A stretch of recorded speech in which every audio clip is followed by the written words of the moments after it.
ಆವರಣದಲ್ಲಿ ಹಮ್ಮಿಕೊಂಡಿದ್ದೇವೆ. ಈ ಕಾರ್ಯಕ್ರಮವನ್ನ ಬರೀ ಭಾಷಣಕ್ಕೆ ಸೀಮಿತವಾಗೋದು ಬೇಡ.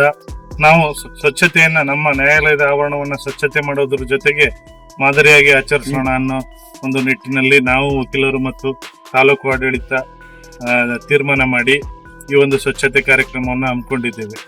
ನಮ್ಮ ಈ ಪರಿಸ್ಥಿತಿಯನ್ನ ನಮ್ಮ ದೇಶದಲ್ಲಿ ಗಮನಿಸಿದಾಗ ಸ್ವಚ್ಛತೆಯ ಬಗ್ಗೆ ಅಷ್ಟು ಗಮನ ಹರಿಸ್ತಾ ಇಲ್ಲ. ಏನಾಗಿದೆ ಜನರ ಭಾವನೆ ಅಂದ್ರೆ, ನಮ್ಮ ದೇಶನ, ನಮ್ಮ ಸುತ್ತಮುತ್ತ ಪರಿಸರನ ಸ್ವಚ್ಛವಾಗಿ ಇಟ್ಕೋಬಹುದು ಮೊದಲೇ ಆದ್ಯತೆ ಅನ್ನೋದನ್ನ ಮರ್ತಿದ್ದಾರೆ. ತಮ್ಮ ಸಾಮಾಜಿಕ ಹೊಣೆಗಾರಿಕೆಯನ್ನ ಮರೆತು ಎಲ್ಲಂದ್ರಲ್ಲಿ ಕಸ ಚೆಲ್ಲೋದು ಮತ್ತೆ ಸ್ವಚ್ಛತೆಗೆ ಗಮನ ಕೊಡದೇ ಇರ್ತಕ್ಕಂಥದ್ದು ತುಂಬಾ ಕಂಡು ಬರ್ತಾ ಇದೆ.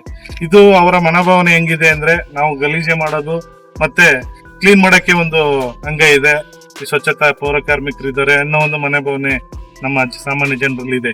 ಈ ರೀತಿಯ ಒಂದು ಭಾವನೆ ಹೋಗ್ಬೇಕು. ಅವರು ಎಷ್ಟು ಅಂತ ಕ್ಲೀನ್ ಮಾಡಕ್ಕಾಗುತ್ತೆ? ನಾವು ಈ ಒಂದು ಗಲೀಜ್ ಮಾಡೋದನ್ನ, ಎಲ್ಲಂದ್ರಲ್ಲಿ ಕಸ ಹಾಕೋದನ್ನ ನಿಲ್ಲಿಸಿದಾಗ ಮತ್ತೆ ನಿರ್ದಿಷ್ಟ ಸ್ಥಳದಲ್ಲೇ ಕಸವನ್ನ ನಾವು ಡಿಸ್ಪೋಸಲ್ ಮಾಡಿದಾಗ ನಾವು ಅದು ಒಂಥರದಲ್ಲಿ ಪೌರ ಕಾರ್ಮಿಕರಿಗೆ ಸಹಾಯ ಮಾಡಿದಂಗೆ ಆಗೋದ್ರ ಜೊತೆಗೆ ನಮ್ಮ ಸುತ್ತಮುತ್ತ ಪರಿಸರನ ಸ್ವಚ್ಛವಾಗಿ ಇಟ್ಕೋಬಹುದು.